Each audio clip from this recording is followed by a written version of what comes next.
জঙ্গি হয়ে চাকরিচ্যুত হয়েছেন তাদেরকে নাকি উনি চাকরি ফিরিয়ে দেবেন না। আমি এই কথার তীব্র প্রতিবাদ এবং নিন্দা জানাচ্ছি। বাংলাদেশ 2.0 বৈষম্য বিরোধী ছাত্র আন্দোলনের নেতৃত্বে আমরা গঠন করেছি। আমার বাংলাদেশের সাধারণ ছাত্র জনতার সবাই একত্রিত হয়ে আমরা এই 2.0 গঠন করেছি, কোন ধরনের অবিচার অন্যায় মেনে নেওয়ার জন্য না।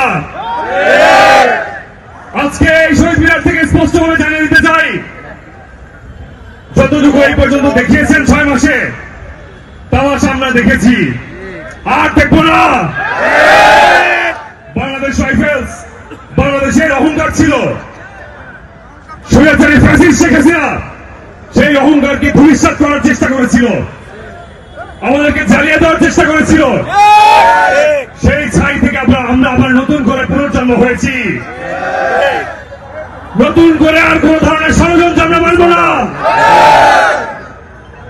আমরা আমাদের 6 দফা পরবর্তীতে আরো সংযোজন করে ভুক্তভোগী যারা সেনা পরিবার যারা ছিলেন, যারা বিডিআর হত্যাকাণ্ডের কারণে তারা ভুক্তভোগী ছিলেন, তাদের সকলকে আমরা একত্রিত করতে সক্ষম হয়েছি। তারা আমাদের সাথে সবাই একত্রিত পোষণ করেছে। আর কোন ধরনের কোন ষড়যন্ত্র হবে না। বিডিআর না বিজেপি, বিডিআর না বিজেপি, ইনকিলাব ইনকিলাব জিন্দাবাদ জিন্দাবাদ, ইনকিলাব ইনকিলাব জিন্দাবাদ জিন্দাবাদ। আমরা আমাদের আজকে এই শহীদ মিনারের কর্মসূচি থেকে ঘোষণা করতে চাই, এই পরবর্তীতে যে 8 দফা দাবি যদি 6 দফা থেকে আমরা এক্সটেন্ড করে নিয়ে আসছি, সেই 8 দফা দাবি যতক্ষণ পর্যন্ত পূর্ণ না হবে, মেনে না নেওয়া হবে, একটিও যদি অপূর্ণ থেকে যায় আমরা এই বাদ ছাড়ব না। আমাদের সাথে বাংলাদেশের সকল অবমান ছাত্র জনতা, তৌহিদি জনতা, বৈষম্য বিরোধী ছাত্র আন্দোলন, ছাত্র অধিকার পরিষদ থেকে শুরু করে আজে যতগুলো সংগঠন রয়েছে, যতগুলো সংগঠন এই ফ্যাসিস্ট শেখ হাসিনার এগেইনস্টে দাঁড়িয়েছিল, সবাই আমরা একত্র হয়ে মাঠে আছি। কোন ধরনের কোন ষড়যন্ত্র আমরা বরদাস্ত করবো না ইনশাল্লাহ। আমি সর্বশেষ একটি কথাই বলতে চাই, বাংলাদেশের সার্বভৌমত্বে পেরেক ঠোকার যেই কফিন ছিল, সেই কফিনে পেরেক ঠোকার সর্বপ্রথম যেই অবস্থাটি গ্রহণ করা হয়েছিল সেটি ছিল এই বিডিআরকে ধ্বংস করা। বড়াই বাড়িতে বিএসএফ 350 অধিক বিএসএফ সৈনিক ঢুকে আমাদের দখল করতে চেয়েছিল। সেখানে মাত্র গুটি কয়েক বাংলাদেশ রাইফেলস দেখিয়ে দিয়েছিল কিভাবে ওদের রক্তচক্ষুকে নিশ্চিত করতে হবে। 2, ইতিমধ্যে হত্যা মামলায় খালাসপ্রাপ্ত এবং সাজা শেষ হওয়া জেলবন্দী বিডিআর সদস্যদের অনতি বিলম্বে মুক্তি দিতে হবে এবং উদ্দেশ্য প্রণোদিত প্রহসনের বিস্ফোরক মামলা বাতিল করতে হবে। 3, গঠিত কমিশন স্বাধীন ও নিরপেক্ষভাবে কাজ করার জন্য প্রজ্ঞাপনে উল্লেখিত ব্যতীত শব্দ এবং কার্যপরিধির 2-19 ধারা বাদ দিতে হবে। একই সাথে তদন্ত কমিশনের প্রধানকে আপিল বিভাগের বিচারপতির পদমর্যাদা দিতে হবে এবং স্বাধীন তদন্ত রিপোর্ট সাপেক্ষে অন্যায়ভাবে দণ্ডিত সর্বপ্রকার নিরপরাধ বিডিআর সদস্যদের মুক্তি দিতে হবে এবং পিলখানা হত্যাকাণ্ডের সঠিক কারণ উদ্ঘাটন, মূল ষড়যন্ত্রকারী ও হত্যাকারীদের চিহ্নিত করে দৃষ্টান্তমূলক শাস্তির আওতায় আনতে হবে। 4, পিলখানা হত্যাকাণ্ডে শহীদ হওয়া 57 জন সেনা কর্মকর্তা, 10 জন বিডিআর সদস্য সহ সর্বমোট 74 জনের হত্যাকারীর বিচার নিশ্চিত করতে হবে। একই সাথে জেলের ভেতরে মারা যাওয়া প্রত্যেক বিডিআর সদস্যের মৃত্যুর সঠিক কারণ উন্মোচন করতে হবে। অস্বাভাবিক মৃত্যু হয়ে থাকলে দায়ী সকলকে বিচারের আওতায় আনতে হবে। 5, পিলখানা হত্যাকাণ্ডে অন্যায়ভাবে চাকরিচ্যুত সেনা কর্মকর্তাদের পুনর্বাসন করতে হবে। 6, সকল শহীদ সেনা কর্মকর্তাদের লাশ পুনঃতদন্তের মাধ্যমে সঠিকভাবে শনাক্ত করার ব্যবস্থা করতে হবে। অর্থাৎ স্বাধীনতার সার্বভৌমত্বের গৌরবোজ্জ্বল ইতিহাস ধারণকারী বিডিআর নাম ফিরিয়ে আনতে হবে। 8 পিলখানা হত্যাকাণ্ডে সকল শহীদের স্মরণে জাতীয় দিবস ঘোষণা করতে হবে এবং শহীদ পরিবারের সর্বপ্রকার নিরাপত্তা নিশ্চিত করতে হবে। আপনারা কি এই দাবি দাওয়াগুলোর সাথে একমত? আপনারা কি একমত? সংগ্রামী ভাই এবং বন্ধুগণ, তাহলে আমরা দাবি আদায় না হওয়া পর্যন্ত মাঠ ছেড়ে যাচ্ছি না ইনশাআল্লাহ।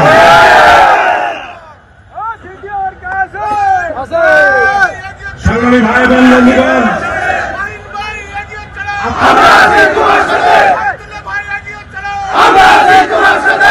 দেশের বিভিন্ন প্রান্ত থেকে আজকে কেন্দ্রীয় শহীদ মিনার প্রাঙ্গণে এসেছেন, এর আগেও এখানে এসেছেন। আমরা বিভিন্ন সময়ে বিভিন্নভাবে সরকারের দৃষ্টি আকর্ষণ করার চেষ্টা করেছি। আমরা মনে করি যেহেতু প্রধান উপদেষ্টা বরাবর আমরা স্মারকলিপি দিয়েছি এবং যেহেতু তিনি এই সরকারের প্রধান এবং যেহেতু তিনি এই রাষ্ট্রের সর্বোচ্চ অথরিটি এবং যেহেতু আমরা তার কাছে আমাদের দাবি দাওয়া পেশ করে এসেছি, তার সাপেক্ষে বলা যায় সরকারের সর্বমহল কিন্তু আমাদের এই দাবি দাওয়া সম্পর্কে জানে, কিন্তু তারা কেন এখনো আমাদের এই দাবি দাওয়াগুলোর প্রতি কর্ণপাত করছে না? যদি না বলা হয় তাহলে আবারও বলছি, আমাদের এই আন্দোলন কিন্তু আরো তীব্র থেকে তীব্রতর হবে। আপনারা যারা এখানে উপস্থিত হয়েছেন, আপনারা আজকে এইখানে অবস্থান কর্মসূচি পালন করবেন। আজকের মধ্যে আপনারা কেউ এখান থেকে যাবেন না। যদি কাল 12টার মধ্যে সরকারের পক্ষ থেকে এই দাবি দাওয়াগুলো সম্বন্ধে কোন প্রকার কোন পজিটিভ বার্তা আসে, তাহলে আমাদের এই আন্দোলন আরো তীব্র হবে। এটি সরকারকে জানিয়ে রাখলাম, স্বরাষ্ট্র এবং আইন উপদেষ্টাকে জানিয়ে রাখলাম, তারা যেন নিজ দায়িত্বের গুরুত্বটুকু বোঝেন। আমি আমার বক্তব্য এখানেই শেষ করছি। আপনারা এখানে অবস্থান করুন। 12টার মধ্যে যদি কোন প্রকারের কোন বার্তা না আসে, তাহলে কাল 12টার পরে আমরা পরবর্তী কর্মসূচি ঘোষণা করব। ততক্ষণ পর্যন্ত আপনাদের এইখানে অবস্থান করার জন্য অনুরোধ করা যাচ্ছে। আমরা এখন পর্যন্ত প্রধান উপদেষ্টা তো দূর, স্বরাষ্ট্র উপদেষ্টা কিংবা আইন উপদেষ্টার মুখ থেকে ন্যূনতম কোন বার্তা পাইনি। এমনকি গঠিত কমিশন কখনো আমাদেরকে ডাকেনি বা ডাকার চেষ্টা করেনি। এই যদি হয় অবস্থা, তাহলে আমাদের সন্দেহ কিভাবে দূর হবে? আমাদের সন্দেহ তো আরো গাঢ় হয়েছে। আপনারা জানেন গতকাল শুনানি হয়েছে, সেই শুনানিতে আমরা প্রত্যাশা করেছিলাম ন্যায় বিচারের প্রতিফলন ঘটবে, কিছু বিডিআর সদস্য মুক্তি পাবে, কিন্তু আমরা সেটি দেখতে পাইনি। কেন বিডিআর সদস্যদের কালকে মুক্তি দেওয়া হলো না? যারা নিরপরাধ ছিল, যাদের সাজার মেয়াদ অনেক আগেই শেষ হয়ে গেছে, তাদেরকে কেন মুক্তি দেওয়া হয়নি? আপনারা জানেন গত পরশু বিডিআর সদস্য জনাব এনামুল তিনি জামিন পেয়ে গেছেন, তবে দেশের কোন আদালত থেকে নয়, আল্লাহ তাকে ডাক দিয়েছেন, তাকে জামিন দিয়েছেন, তিনি তাদের কাছে চলে গেছেন রাষ্ট্রের খেলে চপটাঘাত করার মাধ্যমে। এটি অত্যন্ত লজ্জাজনক যে তিনি ন্যায় বিচার তো পাননি।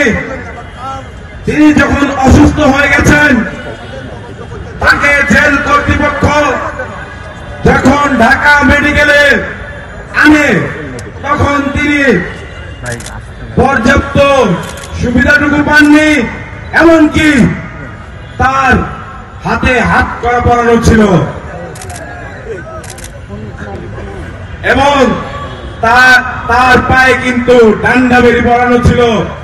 এর চাইতে অমানবিক ঘটনা আমি আমার জীবনে দেখিনি।